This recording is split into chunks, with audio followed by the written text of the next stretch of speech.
Today, we're going to be looking at the iconic logo designed by Alan Fletcher of Pentagram in 1989 for the Victoria and Albert Museum, known as V&A.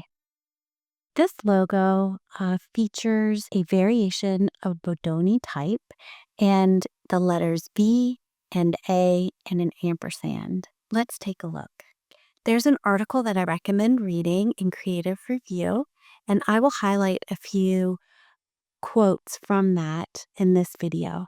This is the designer speaking, and he says, so we spent a week or 2 weeks cutting and trying to fit and organize the letters in a beautiful way. It seems obvious now the way that the logo's done, but I can't remember how many versions I did where we were rescaling them and changing the weights and redrawing the ampersand. So I love this because a final design solution, it often feels so perfect. You couldn't move one item to the left, to the right, up or down without it feeling wrong. You have it so tightly composed and designed, yet how much effort and time it takes to get you to a place where it is that tightly designed.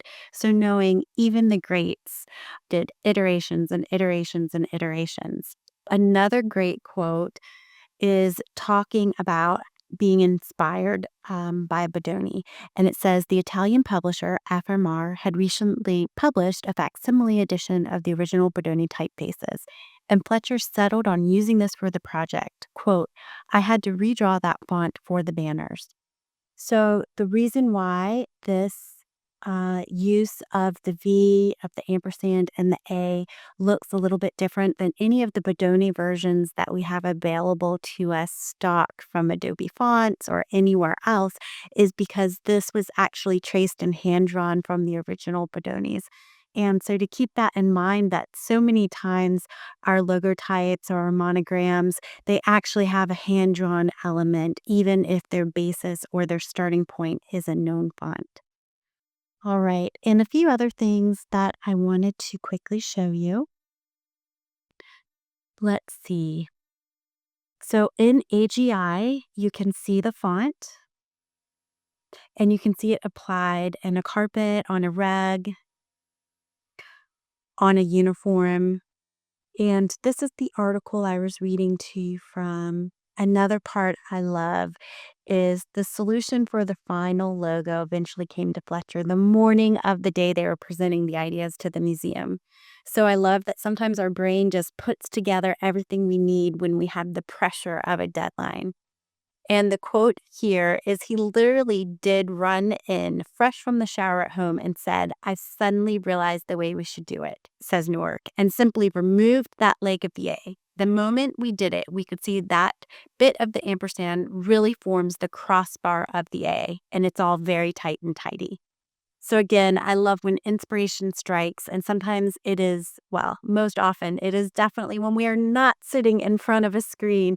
It is when we are kind of putting together all of the thoughts and connections in our head. So that might be taking a break, going on a walk, taking a shower, cooking a meal, all the things that just let our brain process in the back.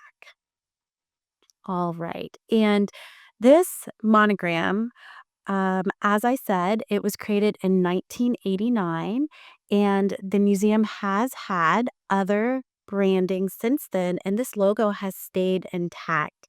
So if we look here, this is the most recent redesign by Pentagram. And again, the original logo is still intact, and it is really about other treatments that are part of this refresh.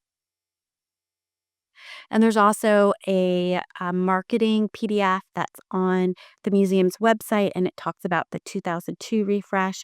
And again, this mark stayed intact. All right, so let's get started. How could you create a mark like this? This is the copycat part. All right, so I am in Illustrator, and I have the image as a layer in the background that was taken from the AGI website. So you can also grab that image as a starting point. If you're on a Mac, you just grab the image and drag it to your desktop or right into Illustrator. and it will open a file for you. As we look at this iconic logo, we notice its simplicity. It's a variation, a hand-drawn variation of the Bodoni font, which is serifed, which means feet in French. So we have a serif on the left and right of the V, here and here, here, here, here, and here. What we are missing and what makes this a brilliant logo is we have removed parts of the A. So let's go ahead and look at the original V, similar, Bodoni, and A. Thinking about how these letters could combine, the idea was that the crossbar here and the A and the left stem of the A, if removed, would allow for the ampersand to replace and be substituted for that space. Beautiful idea, right? All right, so how's this done? Let's get started. You'll begin by using the type tool. When you click once, that gives you a line of text. We are going to be using Bodoni 72 ITC Pro Bold. You can get that in Creative Cloud by using Adobe Fonts. So you'll go to Find More, go ahead and search for Bodoni. Scroll down until you find that. You'll move your mouse to the right and you will say Add via Creative Cloud. I've already added it, so my option is to remove. Then that will be loaded into your fonts, and you can then select your font and type into it from character what you're looking for. So mine is the Pro Bold. Using my type tool, I double click or triple click to select everything. Lorem ipsum is just the default filler text, so I'm typing capital V, an ampersand, and an A. Now, I like to Command C, Command V, make a copy of my original typography that's actually editable text before I do anything else, turning it into a shape. So now I have two versions. This is my shape. I go to Type, Create Outlines, and what this does is now it is a shape, so it's no longer type. I can't change the speed to any other letter. It is really just a shape with all of these points.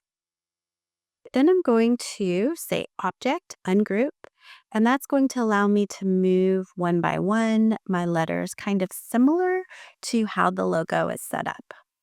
All right, so that's what I have going on below, and I did a bright color.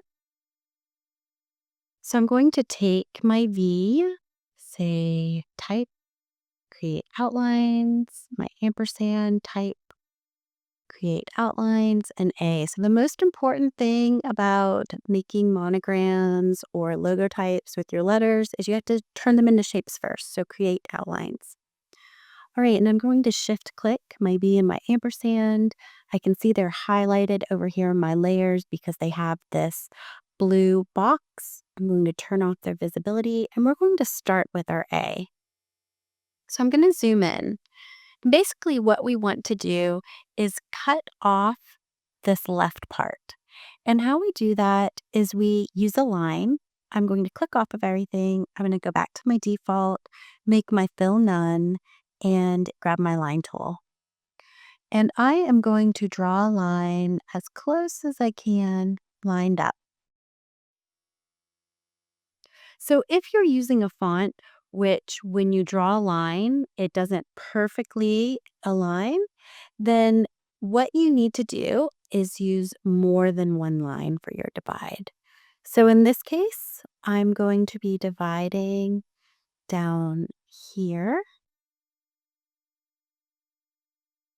And then I'll also be dividing up here. And I duplicated that line by holding down Option on my computer and dragging. All right, and what's important is if you zoom in and you see that your line is overlapping at all, it will take out that chunk. So you do want to kind of zoom in enough that you can draw it pretty clearly and not have it overlap. So I will go like this.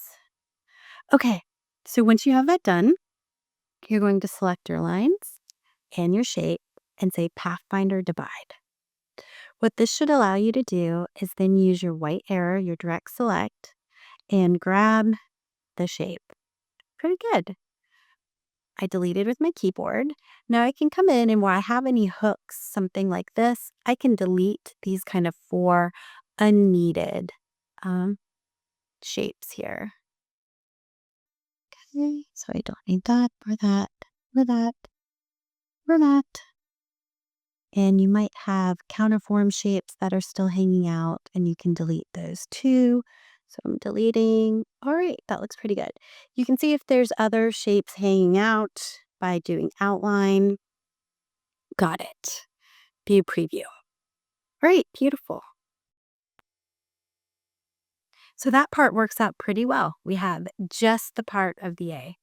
So what you'll find next is that our version of Bodoni doesn't really fit and align with the rest of the logo, which really speaks to the customization that was created.